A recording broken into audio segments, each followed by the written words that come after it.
La pharmacie ne vendait plus de remèdes. Elle distillait des souvenirs. Silas, les doigts tachés d'iode et de teinture mère, alignait les fioles sur des étagères en verre dépoli. Chaque liquide avait une couleur, une densité, une odeur précise. Le bleu pâle pour les enfances perdues, l'ambre sombre pour les amours trahis, le rouge cuivré pour les regrets qui ne cicatrisent pas.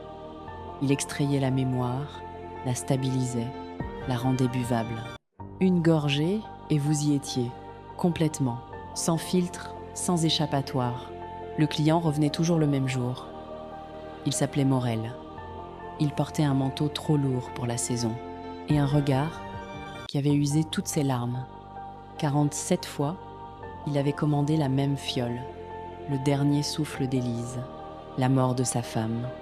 Toujours la même demande, toujours le même silence une fois la fiole glissée dans la poche intérieure. Silas ne posait jamais de questions, mais la 47e commande l'avait fissuré.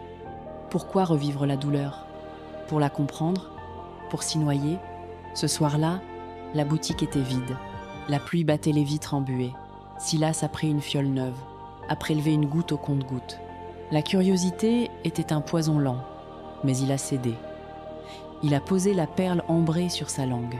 Le froid a d'abord saisi sa gorge, puis la chaleur. Le sol s'est dérobé. Il n'était plus dans la pharmacie. Il était dans une chambre d'hôpital, les néons grésillants, l'odeur d'éther et de linge propre. Il voyait par les yeux de Morel. Le corps d'Élise, pâle, les machines silencieuses. La main qui se refermait sur un drap. Le souffle qui s'arrêtait. La douleur était un poids physique, une pierre dans la poitrine. Mais le souvenir ne s'arrêtait pas là. Il se dédoublait. La scène basculait comme un film dont on inverse la pellicule. La chambre fondait dans l'ombre d'une ruelle. La pluie devenait plus lourde. Et Silas s'est reconnu. Il était là, dos contre une porte de service. Le manteau de Morel, trempé, les yeux fixes. Le pharmacien a senti le métal froid contre sa tempe avant même de le voir. Il a entendu sa propre voix, étranglée, suppliante. Il a vu les lèvres de Morel se mouler sur des mots. « Tu as laissé mourir ce que j'aimais. Tu mérites de comprendre. » Morel ne revivait pas la mort de sa femme pour la pleurer. Il la répétait pour ancrer le moment où il avait décidé que le pharmacien paierait. Chaque gorgée avait été une répétition. La fiole ne contenait pas un regret, elle contenait une promesse.